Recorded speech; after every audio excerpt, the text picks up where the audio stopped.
This is a build that I really like because it allows you to put on a lot of 2-base aggression. It's somewhat safer against a lot of the early things that you can see from a Protoss player, like the early Mothership Core poke, the early Oracle poke. You're going to see that I pretty much cover all of my bases immediately with the way that I do this. Now, this is a Command Center first build, but I open pretty greedy.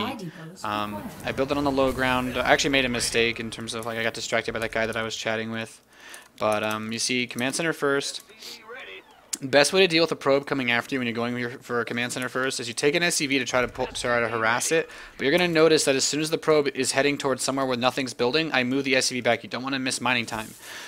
So now I'm going to shove the probe away. He doesn't want to commit too much APM to microing it, and my SCV is going to go follow him. Now, when you go Command Center first, you go straight up 2 barracks afterwards. And this is just to get you a lot of units, and this is faster. You have more marine production than a regular one racks expand, even though your first marine's a little bit later. So I'm going to get in. I'm going to scout that there's no gas here. I see there's a zealot, 2 pylons. This looks normal for timing, because if he had double gas, then it could be tech. But this looks like I know he's going to expand based on what he has, because it's too late for him to be 4-gating. He would have been chrono boosting his cybernetics core, and he would already have his stalker out. So he actually cut his stalker to get his nexus. If you note. Look at the units. Maybe I missed that. I don't know. He didn't have a stalker there though when he put his nexus down. Usually you want to stop some sort of block, but he's going to go for this poke. He has a probe at the tower, and we look at what I do. I get 2 marines in this bunker, and then I'm going to immediately rally this way because you need 3 marines to beat a mothership core. And you know, he could be going for some kind of aggression. I'd rather be safe than sorry, and that's why these units are here. You get the 3rd barracks, of course, as soon as your 2nd barracks is complete. Actually, the SCV that builds your 2nd barracks builds the 3rd one. Then you play this like a regular TvP. Get your double gas. And the way that I like to do this, though, is sometimes you can get this supply depot before or after your gas when you go CC first. You get a couple more minerals later on if we delay our gas by a tiny bit. And as soon as we're about to start stim, we get our 3rd gas. This is going to allow us to get a nice factory timing as well as get these add-ons without delaying our starport. So I went for this marine poke and grabbed the stalker. Here, I'm just going to go back to that really quickly so I can more clearly illustrate what happened. So basically, he didn't go for any kind of pressure at all with the mothership core. So I got about 8 marines, and that's like the number. You want the magic number is about 8 marines. You go out and you poke, and I managed to grab his stalker, which is huge because that means when I scouted in his base, I saw. Yeah, the SCV that I had around here. You always want to try to keep an SCV safe so you can get it in scout. So I saw that he only had 1 gateway. So I knew that he wouldn't be able to have too many units in production. And I moved these marines up towards the natural. And this is where I do a lot of damage because I'm able to come up here. He's going to use his photon overcharge. Let's waste an energy. I kill it anyway. And then I kill his sentry. So now all my opponent has, in terms of the units tab, is a zealot and 30 probes. I have 36 SCVs because I went command center first.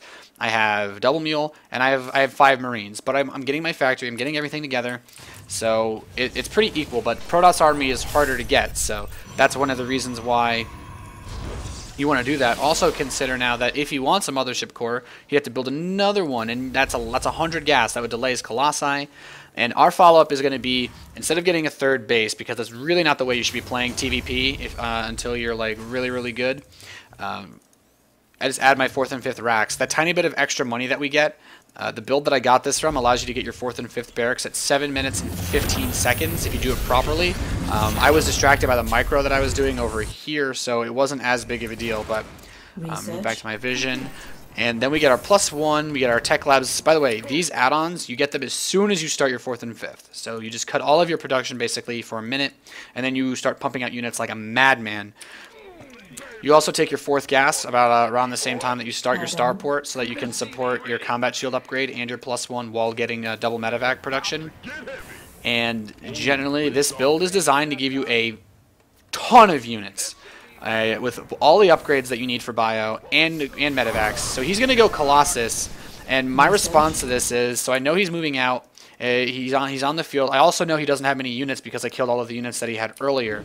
So what I'm going to do is split these up, and this is just fancy stuff. It's not really insignificant, but this is a really great core production to have at the 8-minute mark, which is when you about have it. When these barracks finish, you immediately get add-ons. So around 9 minutes, you want to have 5 barracks like this and a starport. I'm going to add a 2nd starport because I saw the 2 colossi really quickly. But I know if he pushes me with the Colossus, I'm going to basically base trade him with the drops, and you really can't lose in a base trade as Terran unless you really screw up. I like this, he whipped in these sentries. That's actually a really nice touch if he'd come in from behind, but unfortunately he didn't because my drops distracted him. So you're going to see I'm going to move in here and start dealing a lot of damage. He's no longer mining, and this is the kind of part that forces him to attacking. And if you look at the supply, I have all of this production going. I have a ton of units here, a ton of units. I'm just going to throw in a bunch of bunkers. But he has a good Colossi count. He doesn't have too much meat behind it, though, so he's going to engage, and he's going to do a lot of damage because I don't have any Vikings yet. But I keep my bunker alive, and that's what's most important because in the end, I've actually killed about 31 probes, so he doesn't really have anything, and then I can just use a super crazy number of units. I don't even need Vikings. When you have that many units, you can just run forward and blast them away, especially once all the force fields are gone, as well as the sentries that I killed. So this factory was also, I just sent it here because none of these units are really, I don't know. You could still play regular old school Bile style, and I don't think there's anything wrong with that because it counters air toss. So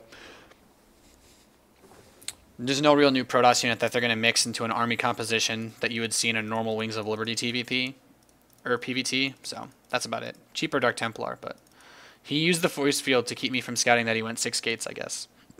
But that didn't really matter. And yeah, good game.